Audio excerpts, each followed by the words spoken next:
I run a company called bookcleaningjobs.com, but we have a lot of carpet cleaners on our client roster because I have a background in carpet cleaning. I used to run a carpet cleaning business myself for a little while. Our best clients will find us somehow on YouTube or on Facebook or somewhere or get referred to us. People really see themselves in your story. If they can relate to something you're saying, then they can place themselves in that story and they want to work with you as the guide, right? To kind of get them to that next step. The way that I've found to kind of source these clients, right, is to put out a lot of educational content and kind of expect nothing in return. I put out a lot of videos on YouTube. I've put out tutorials and question and answer videos, software reviews.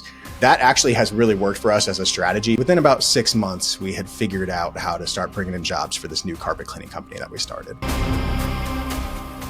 The amazing marketing show that you love to listen to. And guess what? You're going to love this one more than any other show, potentially. We'll see. I mean, there's some good competition, but we have an amazing guest this week, which I'd like to intro you in a second. I'm Dmitri Smirnov here with Chris Gray. Chris, who do we have?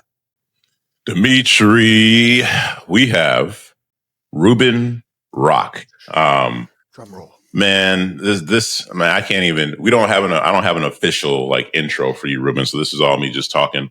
For y'all who listen, I'm in the home service world when it comes to marketing. We market for plumbers, HVAC, electrical guys, all that type of stuff. Ruben's in that same world. He markets for carpet cleaners specifically. He has a heavy background in carpet cleaning. But beyond that, when I run into an issue, or when I need advice for something, or where I'm looking to get improvement, Ruben is the guy I go to.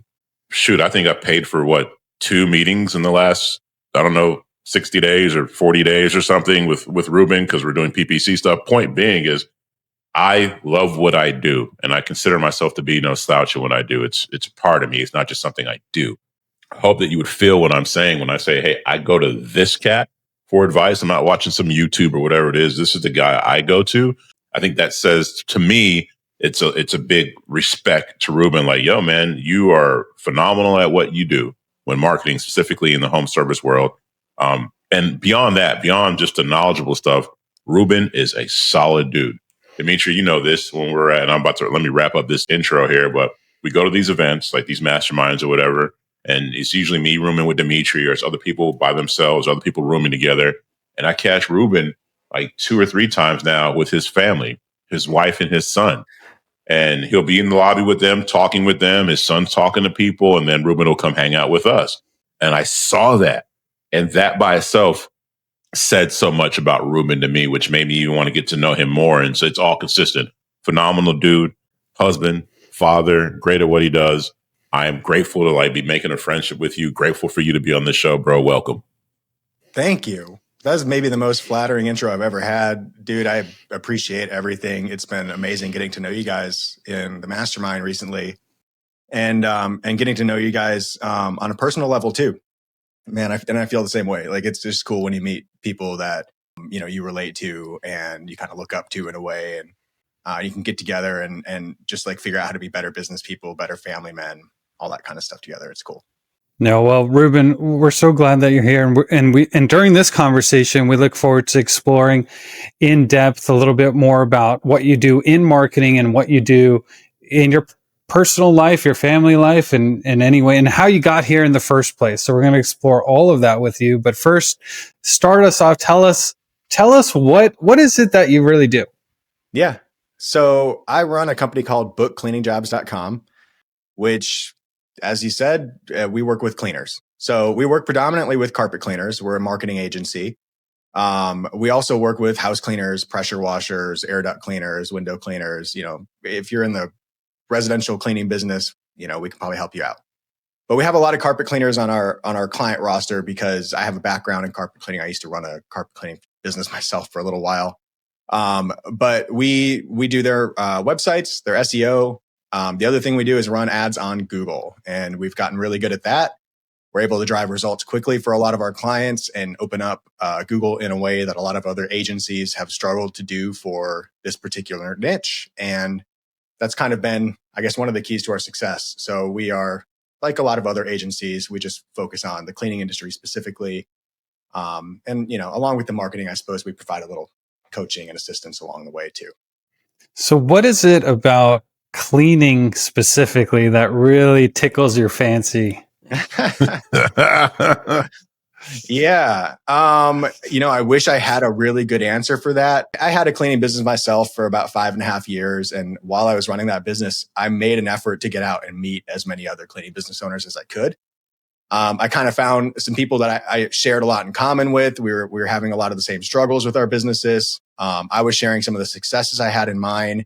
And I just really got to know other cleaning business owners pretty well. And kind of, I guess my family on one side, we have a lot of kind of blue collar people who've done like electrical work, plumbing, that kind of stuff on the one side of the family. And so I kind of grew up seeing this, right? And then lo and behold, I end up in the home services industry myself. I meet a bunch of other home services industry, business owners, and, they're just a great group. They really struggle with a lot of the same issues, though. A lot of them struggle with like marketing, following up with customers, all that stuff. And I found that it was a group that was open to coaching. It was easy to get them results if you could just make a couple of little shifts in their business. And they were incredibly grateful when you brought them those results. And so they can turn into really awesome clients, friends, people that I've just really enjoyed having in my life. I'm happy to see them win when they win. It feels like I'm winning, right? So that's what I like about it. Honestly, it could have been any industry. This is just how it ended up. And, any audience I'm serving, anybody that I'm serving at all, I'm just happy to do it to my fullest. So cleaners. Ruben, you mentioned the blue collar thing. It's funny because as you're talking about it, there's a certain type of demographic we deal with. And I think if you're, fancy, corporate-y, whatever, this demographic's going to be turned off to it. So to resonate here, you got to be able to kind of conduct yourself in a blue collar fashion, if that makes any sense, and be able to be relatable. But with that said, what I'd like to know about is tell me about your shittiest clients ever. Whether it be this person who wanted you to, hang the moon for them and their tickets are only like $100 or something like that, or they're just an asshole or both. But tell me about your shittiest client you ever had and how you handled that client. Oh man, I have too many stories. I have a few more than I wish I did. I'm sure that's like that for everybody who works in, marketing agencies. You deal with kind of a lot of different situations and you deal with a lot of different kinds of people. Sometimes I don't think it's their fault, and I try not to hold anything against anybody. And I try to just believe that this is part of their process, becoming a better business owner. It's part of their journey. And so I try not to take anything personal, but sometimes you deal with some very frustrating situations, whether it's demanding clients, which I've had. I had a client one time, I won't say who it is, but he spent a lot of money on Google ads, for a business of his type. He was spending, $5 to 10 grand a month on Google ads consistently. He was bringing in a lot of phone calls. He should have been booking a lot of work from these phone calls. And to my knowledge, he was. But every single day, I would get a series of texts from him and then phone calls daily. Not 5 days a week, Monday through Friday, 7 days a week. I try to be as responsive as possible. I try to be really, really open to just like coaching people. And, I try not to be an asshole. But these calls started to become more and more abusive, where every day he would call and basically say, "You're not making my phone ring. I'm not getting any leads." And obviously, we're a competent marketing agency. I can see what calls are coming in. I can see what leads are coming in. I can see what kind of work you're booking. Hell, half the time, these business owners have given me access to their CRM and their field management software. I could see what they're invoicing. I could see what they're getting paid, right? So the calls kept getting more and more abusive, and it was kind of like wild that this was happening because he was, from my perspective, one of the best performing campaigns that we were running.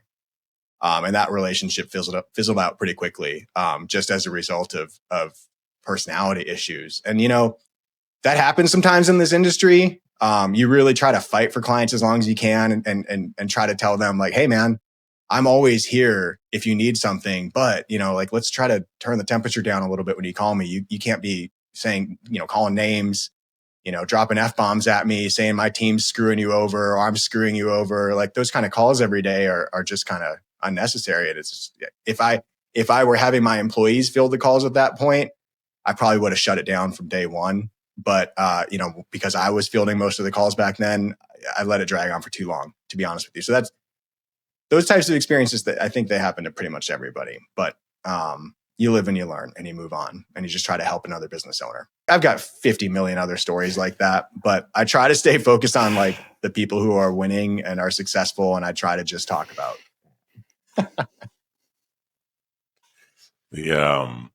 those perpetual ball kickers.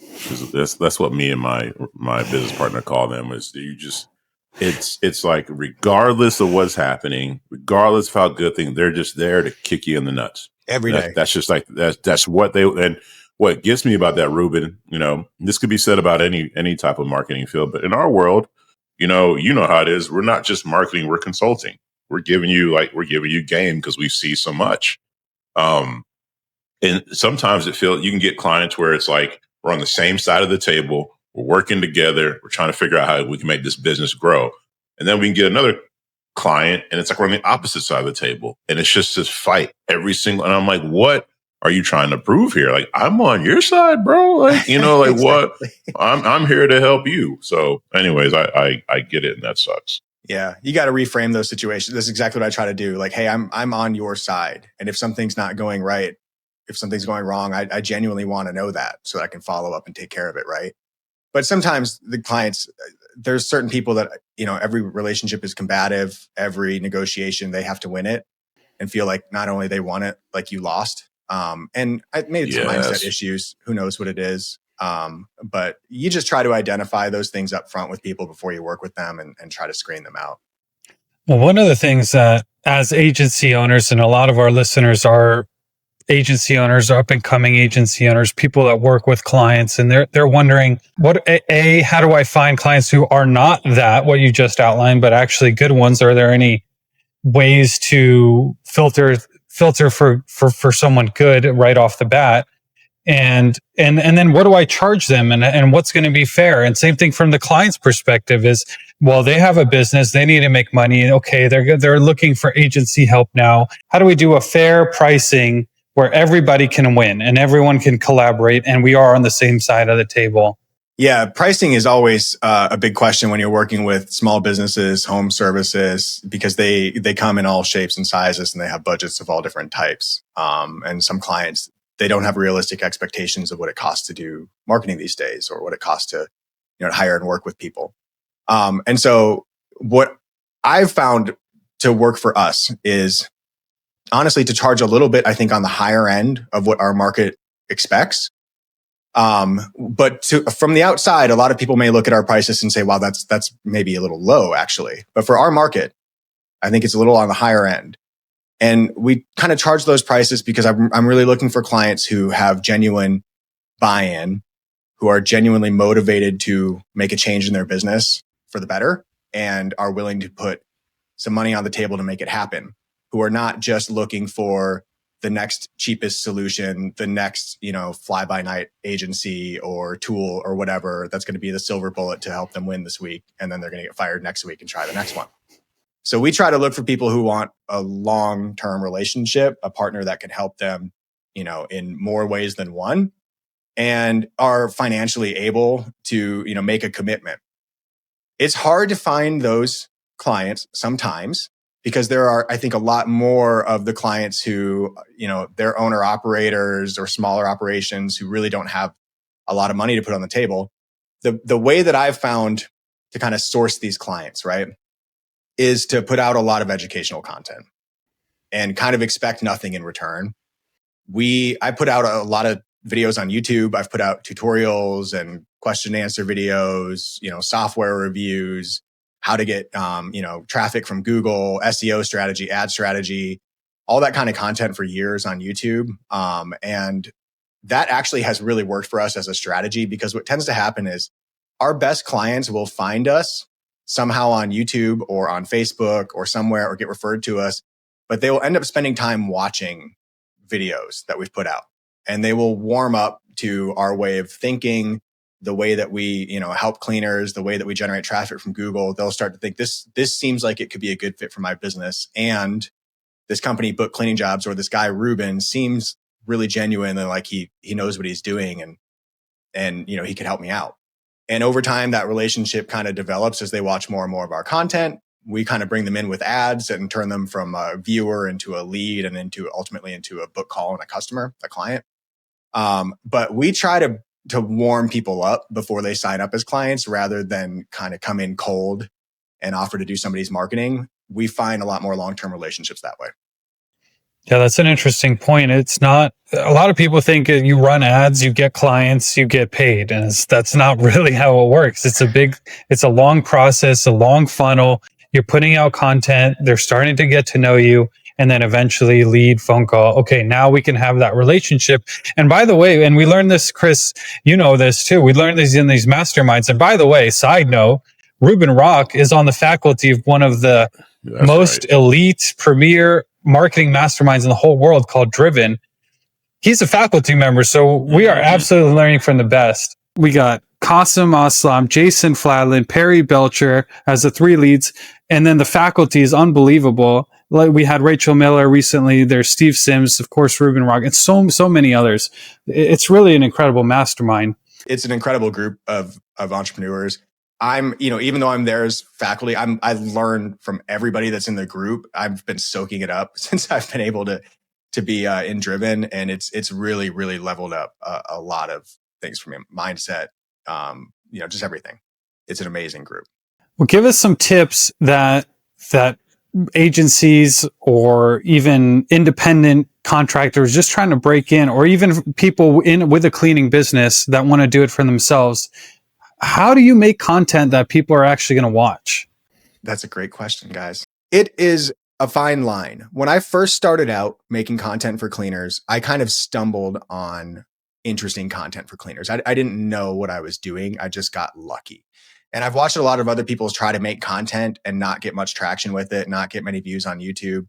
And it's been a struggle for me to put my finger on exactly what worked for me when I first started out. But I'll just tell you what I did, and maybe you can glean something from that. So when I first started out, I was running a cleaning business, actually. And I started making videos in my basement at night when I was done, helping out my employees and everything for the day. I'd go make some videos about the cleaning business. And one day I realized that I had set up this piece of software called House Call Pro for my business. And it was kind of humming along in the background and helping me run things and automate things. And it was making me a lot of money.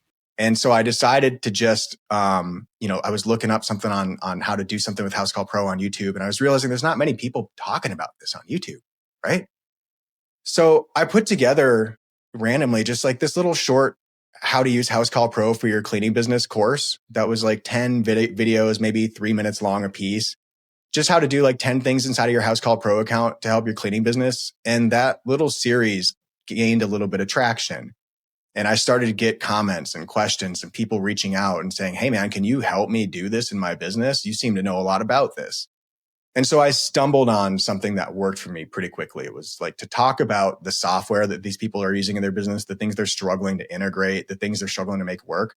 A lot of these business owners, they're trying to use, email tools, text messaging tools, CRMs, et cetera, et cetera. And some of them, they have specialized software that they use in their industry, and there's nobody talking to them. There's nobody explaining to them how to use this. There's nobody showing real world examples of what you can do with this software and this type of business. And so I just started doing that on YouTube. I wanted people to find me when they were searching for how to solve a problem. But after I built up kind of a library of those videos, people can find me. The number one thing I hear from people on sales calls is, Ruben, I found you on YouTube. I've been watching you for weeks, months, years, whatever. I feel like I already know you. I'm ready to do some business. So those how-tos, they kind of built up over the years. I have people who find me through those. But what I think people are really resonating with and then coming to me and wanting my specific help with is when I tell them my story. When I tell them, hey, I had this business and here's what happened. And I had this struggle and I faced this issue and there were these consequences. And then I figured this thing out and it helped me. And I was able to cross this bridge and get to this next step. People really see themselves in your story. If they can relate to something you're saying, then they can place themselves in that story and they want to work with you as the guide, right? To kind of get them to that next step. Ruben, and what you're saying here in so many words is that you were giving in order to receive, right? So you were just giving out information and giving. And as a result of that, people were like, hey, can you help me? And then all of a sudden, right, this agency is starting. Something about you and Dmitri, speaking of the giving thing, is I know, like, for example, Dmitri was on a family, like an annual big family retreat a few weeks ago. And I called him on the first day of that retreat or second day. And he picked up, and I was asking for advice, and he gave me the advice, even though he's at this family retreat. Dmitri, I know if I need Dmitri, I can call him and he'll give me his time. Same thing with you. Yes. I know that, hey, if I needed to meet with Ruben I could set up a meeting and meet with Ruben. Ruben would give his time. Both you guys are super giving to the point where I'm hesitant to receive. I don't take that lightly. If I call Dmitri for something, it's because I really do need it. For you, the consulting thing, I didn't want to just set up a meeting. I was like, hey, let me compensate you. Let me give back. And I want to do that because I know you're like, hey, you don't have to. So it makes me want to, if this makes any sense. So here's my question.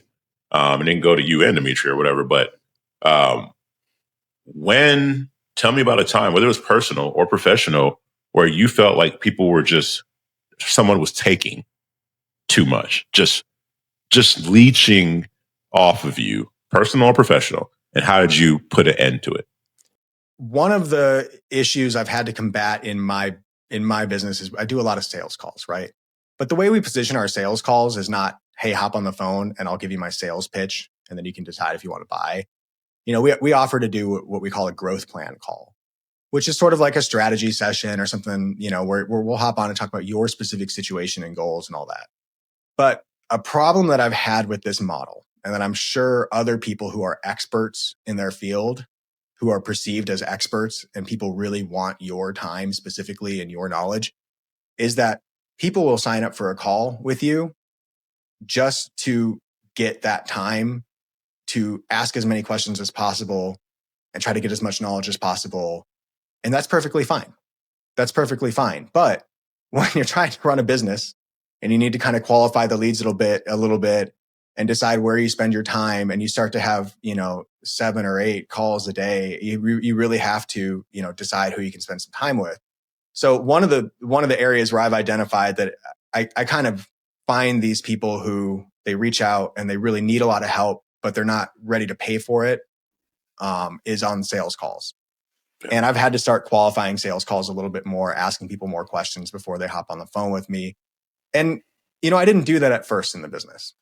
For the first year and a half that I was running book cleaning jobs, I knew this was an issue, and I kept taking the calls anyways.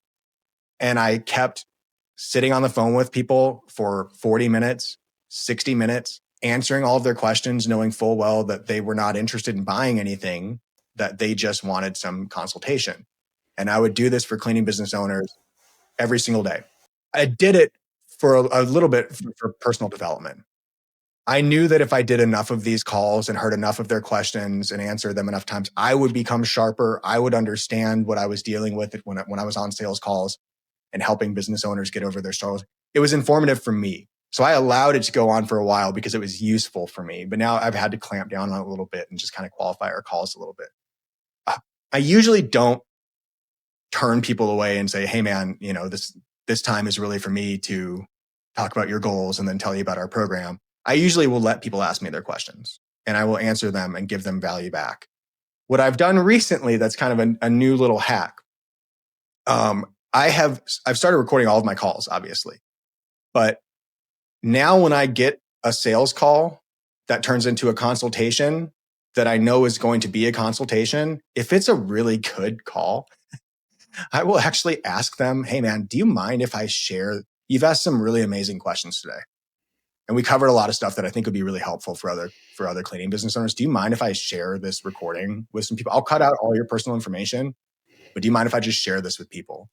And I kind of turn the tables and say, hey, this, I realize this was a conversation, but let me put this out there because I think it's going to help people. And then they feel grateful that I gave them my time, but then they also feel grateful that I'm like, dude, you asked really good questions, and what you asked today, a lot of people are dealing with. And if you and I put this out there together, we're going to help people. They're always like, yeah, please share it. That's smart. That's basically what it is. It's smart. You're even if it's not a sale, you can get some value out of it. And why not? And it's a benefit to both sides. Now, Ruben, you mentioned that the content that you're putting out now, it goes into your story as a business owner, and then now your client stories and their struggles. And we kind of want to hear that about you too. So we want to go way back. Well, I have an easy question for you is, when you were a kid, what job or like what was your dream job back then? And then like how did it evolve into running an agency and marketing and all that stuff? I wanted to be a rock star when I was in kindergarten. I knew it. When they asked what I wanted to be, I drew a picture of me with a big mohawk and a guitar up on a stage with bright lights. And I said, I want to be a rock star. I was 6 years old. I want to be a rock star. Well, I kind of got to do that dream. I got to live that out a little bit. But ultimately where music took me was I was in a band, and I really got into recording music and working with other bands. And I wanted to run a recording studio. So I ran off to go to recording studio school. And I was in college my freshman year, learning about recording, dreaming of running a recording studio. And I came back home to Memphis, Tennessee on Christmas break, was looking for some work, trying to make some extra cash. And I ran across an opportunity to work with a guy named Perry Belcher. He asked me to come set up some microphones at a little recording studio booth that he was working on for recording info products. And I didn't know what that was. So I showed up, and he paid me, I think, $9 an hour to set up some microphones for him that day. And I hung around for the whole day. And I kind of checked out his operation and saw what they were doing there. And it looked interesting. They were doing marketing in this little strip mall location that was maybe 1,000 square feet, little 1,000 square foot space with a spot in the back for a vocal booth and a recording studio. So I set up his microphones. The next day, I walked in the front door like I belonged there and showed up for work again, and just said, hey, what do you guys need help with today? And I ended up staying for the rest of my Christmas break and just showing up every day, doing random stuff. And then, I actually dropped out of college, came back to Memphis and changed schools so that I could be closer to this Perry guy and get to know his business a little bit better. And I learned everything I could from him. I did everything he asked me to do. It was random. Learn how to do video editing, set up cameras, lights, learn how to do copywriting, learn about websites, learn about whatever. I kind of like found this marketing world when I met Perry. It was a surprise to me. I was wanting to get into music, and Perry just like blew my mind with what he was doing with his business. I had to do something like what Perry was doing because it was so incredible. He was selling so much stuff on the internet, and I'd never seen anything like it. And it was all with these they seemed to me like simple websites. They were sales letters. It was a sales letter on a page, right? And he was just sending traffic to it from Google, and there was like a buy button at the bottom. So I built a website just like that to sell my own product on Google. I figured out how to run ads on Google. Perry gave me access to all these old recordings from like Armin Morin, Big Conference, stuff like that. I listened to that stuff day and night while I was driving my car around, while I was sitting at work. I learned everything I could and launched my first like e-commerce business. And like that kind of became my entrance into marketing. The first website worked. I was profitable in 30 days. I built a couple dozen more websites selling other products, got into info products, got into affiliate marketing. And by the time I was 21, Perry had built a much bigger recording studio and had asked for my help to run it. So I got to kind of live my dream of running a recording studio. My band was out touring a little bit, and I was getting to live my rock star dream. And I also had this marketing thing going on where I had all these websites making me money, and I bought a house when I was 21. So I thought that was pretty cool, right? This is great. But it really wasn't big enough for me. I kind of realized that I was making good beer money. I was making more than I could make at a job. That was for sure. But I wanted more, and I didn't know how to do that. And during this time, I lost touch with Perry, and we kind of disconnected for a while, and I was on my own. I had to figure it out. And I ended up working in Fortune 500 companies for a couple of years. I kind of learned and honed in my marketing craft working at these bigger companies, and then learned what a bigger business looks like. But eventually, I kind of burned out on this whole corporate lifestyle, right? Good paychecks, show up to work every day, contribute to the bottom line, hit your goals, get your bonus. Easy. It wasn't difficult, right? I wasn't like challenged, and I wasn't really getting what I wanted out of that anymore either. So I ended up buying a carpet cleaning franchise. Completely random departure from what I was doing. And I'll wrap this up shortly. But my wife, Kelly, was pregnant. She wanted to move home to Wisconsin to be near her family. And I couldn't find one of these big fancy Fortune 500 e-commerce jobs in Wisconsin. So I decided, well, let's start a business. And I bought a carpet cleaning franchise. I don't know anything about carpet cleaning. I've never had my carpets cleaned before. I didn't even have carpet in my apartment. I just figured this can't be that difficult to figure out, right? We'll figure it out.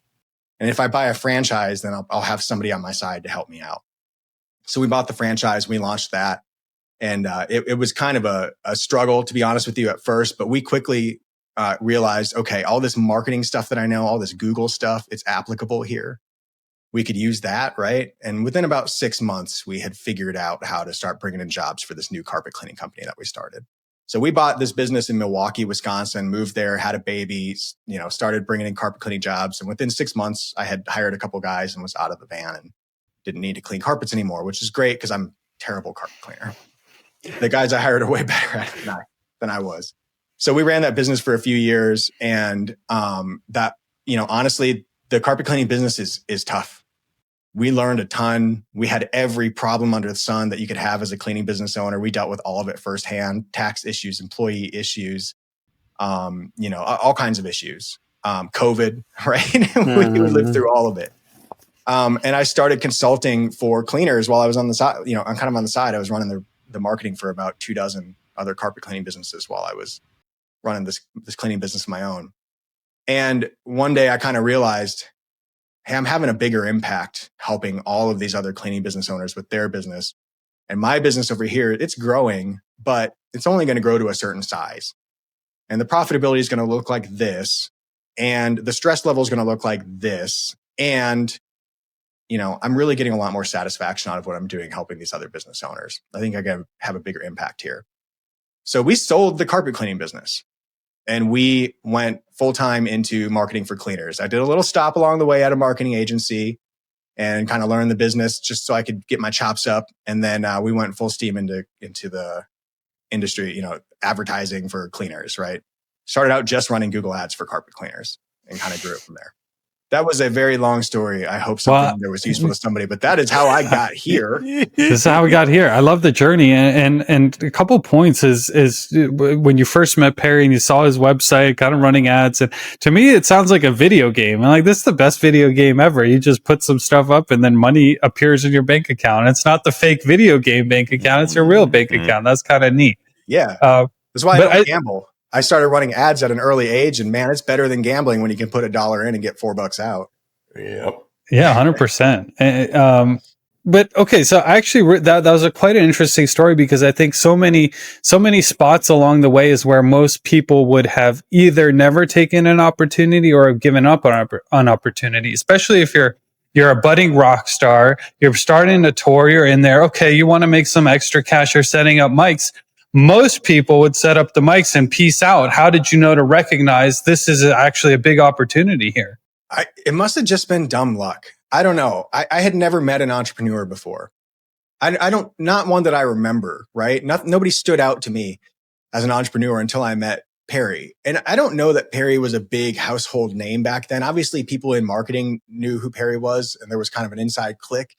But I didn't know who he was, and I'd never even heard of direct marketing, internet marketing, any of that stuff. And so you meet somebody who's just got an incredible business that's growing that fast. And, at first you think, wow, well, that sounds like bullshit, right? But then you see it. And I saw it the first day that I walked into his office. I saw that he was doing something different and something unique, and the energy just felt different. It was like the hair stood up on the back of my neck.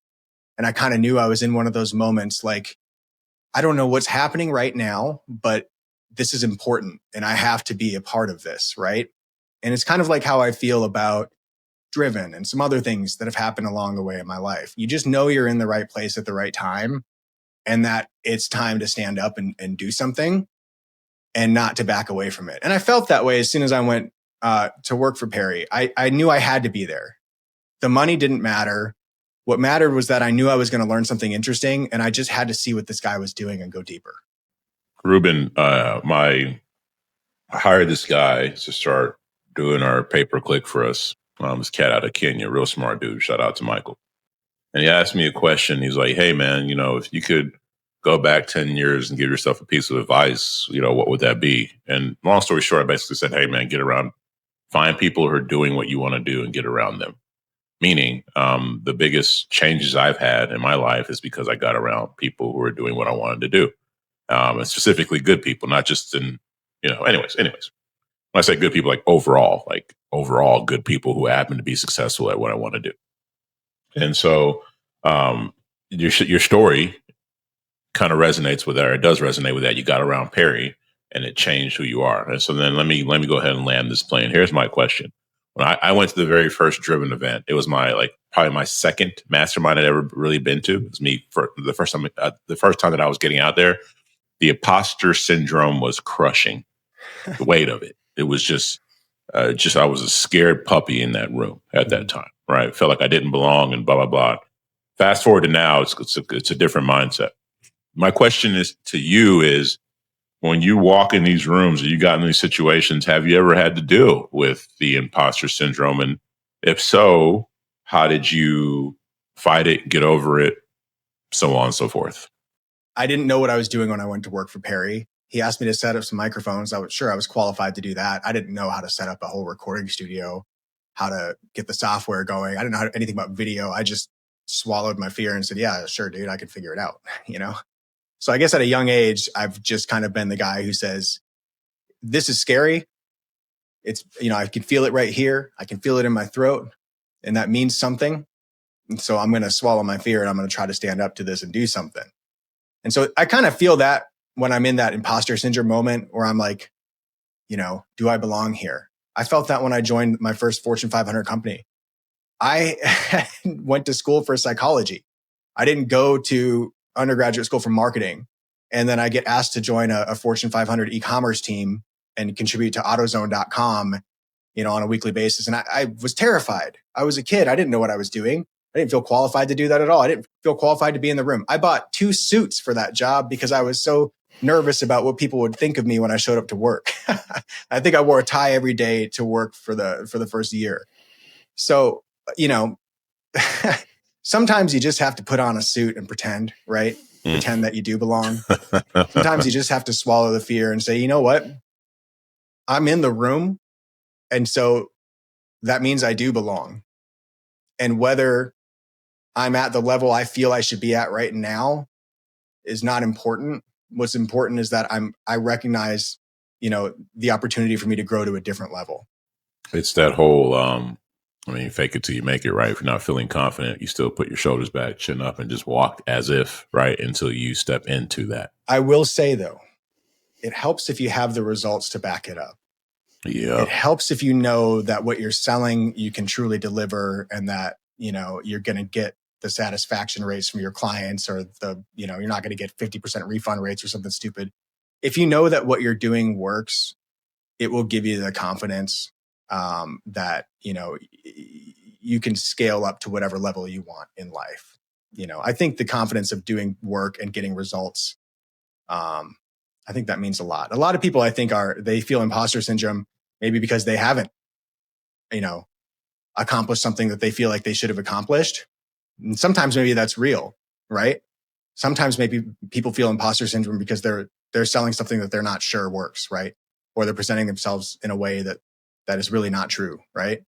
But if you know that, I guess, if you know what you're selling is going to bring value to your clients, then you should have no imposter syndrome about selling to them. If you know that you can contribute to the room that you're in, whether you are on the same level as everybody else in the room, then you can show up confidently and contribute. Yeah. And thank you. I guess you're putting it delicately, but I think you're trying to make the point that you actually have to know something. Yeah. End of the day. Yeah. Yeah. You actually have to be good at something, and you need to put in the time and effort to be good at something. Yes. Even if it's one thing or like one tiny little thing in one tiny industry, but it, then you have value to contribute to the group, and that can give you confidence. Even if, let's say, or maybe you don't have a business, or your business is small, or whatever. An idea for a business, you're just starting it up, right? Yeah. But you got to know something. One thing Chris and I talk about all the time and is family business. And, we're all dads, we're all married, and Chris and I are in a group called Front Row Dads. Shout out John Vroman and so many great guys in there and customs in there. And we'd love to have you, Ruben, by the way. What it is, why are we doing this? Why are we doing this business thing? Is it an ego thing? We're good at it. We want to do it because we're men and this is what we're good at and we're making money. And then, and then you get married and then you have kids and like, oh, that's the most important thing. Or, I got to go all in on that. But and I don't want to give you a specific question because maybe kind of run with this idea is like, how do you see all of that in life? It's hard to balance work and life the same way, work and family the same way when you're an entrepreneur that I think somebody who is working a job could do. Conceivably, you could get a job where you go to work every day and you do a thing and you leave work and you can leave work at work and you can go home and have home at home, right? As entrepreneurs, I think we all struggle with that. I think we all struggle to turn work off and to not have work creep into all areas of our life and to have it impact family time. And I think what I've found works best for me and for my family right now, and we've done different things over the years. Right now, what works for my family is to have all of us kind of involved in some way. My son is not working for me yet. He would love to. He asks all the time, Dad, can I edit a video for you? Can we shoot a video together? Can I, do this, do that? He's always wanting to start businesses of his own. My wife, she always has worked corporate jobs just like I used to. But off and on, she's left those corporate jobs to come help me with companies that I'm running. We've done it 3 times now. 2 times she's left the job to do it. But we kind of integrate our work life and our family life as much as possible. And it's hard to do that.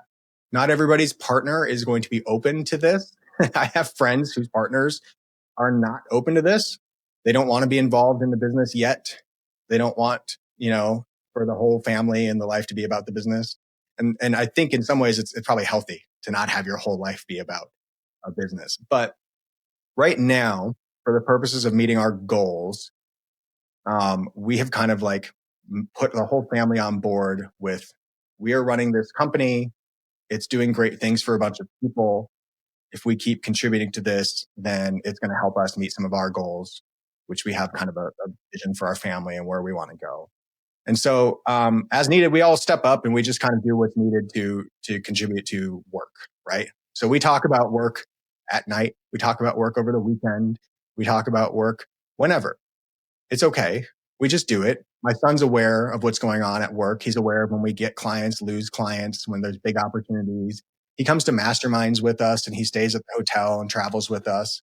My family is extremely involved with what I'm doing for book cleaning jobs. And it helps me as an entrepreneur. It's hard to do this kind of thing without a support system around you. And I think a lot of entrepreneurs feel alone when they are running a business. I've found a way for my family to be that support system in more ways than one. I mean, it's not just that I can talk to my wife about work and she sits right next to me at a desk right here next to me all day long and that she quit her job to come help me do this. No, like we also recognize when we need time to recharge together, to go out into nature and take walks together, to go to the bike park and ride our bikes together, to take a trip together and see the beach.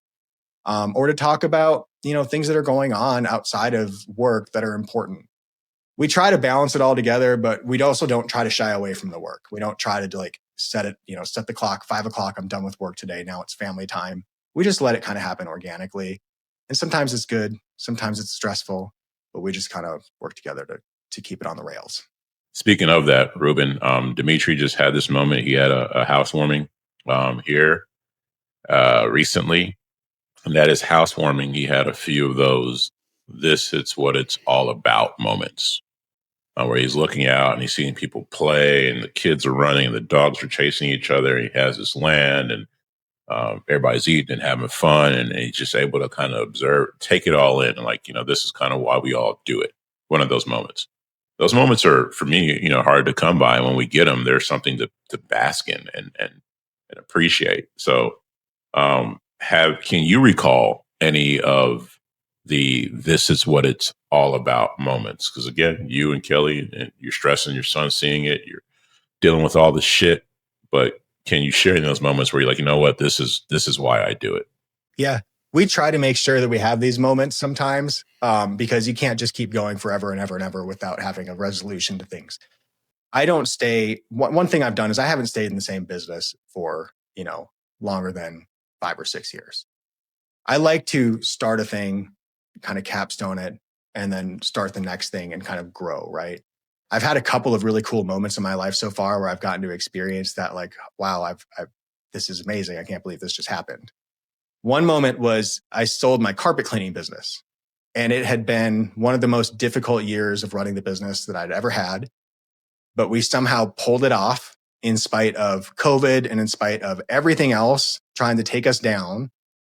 We pulled it off, and we were able to sell the business, hand it off to another owner that would take it and, go to the next level. And we could move on to what we wanted to do, which was, book cleaning jobs. And that was like a really cool moment because it was a moment where I got to say, I started a thing and finished it. And, I mildly rewarded myself for that moment, right? I went out. This is funny, actually. I went out to the nearest used car lot and I bought a Mercedes Benz because I'd never had a Mercedes in my life before. And everyone I'd known, some of my bosses had like Mercedes. And I just always thought, okay, this is what I'm going to do someday, right? So I went out and I bought it. It wasn't expensive. And I like pretty much paid cash for the thing. And I was just really excited that there was something I could do. Finally, I'd never done anything like that before. And it was like kind of a wild decision. And it was fun. But that was like a silly, kind of cosmetic thing to do, right? One of the bigger moments I felt like I really made it was lately I've moved my family out to a quiet kind of suburb away from where we used to live, where it was kind of loud and city life was really busy and all that. We moved to a really nice, quiet neighborhood. My son goes to an amazing school. We can walk him to the bus stop every morning. We can sit in our backyard and enjoy a field behind our house that's now being torn down and turned into other houses. But it was nice while it lasted. We can like drink our coffee and look at the mountains and have peaceful moments. And it just feels really good to be in this place in my life right now because it hasn't always been like this. There's been points in my entrepreneurial career where I was, really scrapping and scraping to get by and facing some serious issues, right? Like tax collections and, employees quitting and me having to, get up and move from one location to another to try to manage a business that was falling apart. Been through all that stuff. And to just have a nice quiet moment in life and feel like my family is in a good, safe place and they're happy, that feels really good. Ruben, where do you draw the strength in those tough moments to keep going and persevere through it? How are you? What are you thinking, and where is that all coming from? I don't think there's really any other choice. For me, I guess Kelly and I talk through this sometimes. My wife Kelly, who's also my ops manager, we kind of game plan the worst case scenario sometimes. Whenever we're facing a big issue, something that could, financially impact us or hurt the business or something like that, we kind of game plan, well, what's the worst thing that could happen here?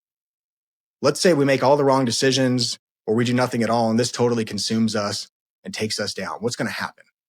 How's that going to happen? So I kind of play those out. I kind of play that scenario out in my mind.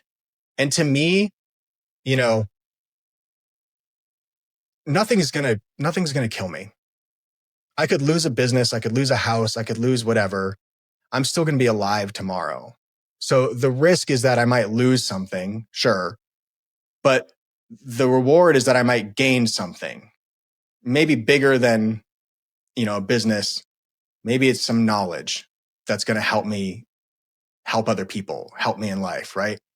To me, there's just no other option. Like if I'm in a moment where I feel like I have to stand up and do something difficult, the option to back down doesn't exist. I have to try to win because I have to know that I tried. I can't ever tell myself that, you didn't stand up and try. You knew what the consequences were and you still didn't do anything. I just can't live with that. I don't know why. I don't know if it's like some sort of a mental issue that I have, right? I have to try. I'm the kind of guy who will fight any fight, you know? I'm always the guy who just like has to say the uncomfortable thing that everybody's thinking and doesn't want to talk about, but I know it has to be said so that we can move forward from this moment. I kind of relish those situations where I can stand up to something tough and say, dude, let's just freaking do this. Because if we don't, we're all going to be disappointed that we didn't. That's just the conversation I have in my head. I don't know. Well, one thing I picked up from you here, Ruben, is, and it seems to be consistent in your life, where you are willing to face the discomfort, whether it's happening internally or externally. When a lot of people might turn from those uncomfortable feelings, again, if it's something uncomfortable happening inside or outside, people will shy away from it. It seems like you lean in. And I have not recognized the importance of that until I think the last couple of years. I think that's a phenomenal character trait. It's a hard one to learn. Yeah. But yeah, tenacity and just the willingness to keep on trying every day and to know that if you make a wrong decision, it's not going to ruin everything. You can make another decision tomorrow, right? It's better that you act. It's better that you do something. That's really inspirational, truly. And I think we all can learn and take a page out of that book and implement it in our own lives. And man, that's amazing. I'm so glad that the paths of all these ups and downs that you've had in your life, and then what, Chris and I have been through in ours is brought us to this point. And guess what? We're going to be seeing each other next month for a conference in Mexico. And man, I think I speak for Chris and I. We're so excited to see you, and we're so happy that you could be here with us and sharing a lot of your wisdom today. I really appreciate you guys having me on. You're both incredible entrepreneurs, marketers, and it's great just to know you, be in the same room as you guys, swap tactics, swap stories, but also just to get to know you as family men. It's really awesome to have people like you in my life, and I appreciate you having me on the show today. Thank you. Yeah. All right, y'all. That's the Amazing Marketing Show. We'll see you next time. Peace.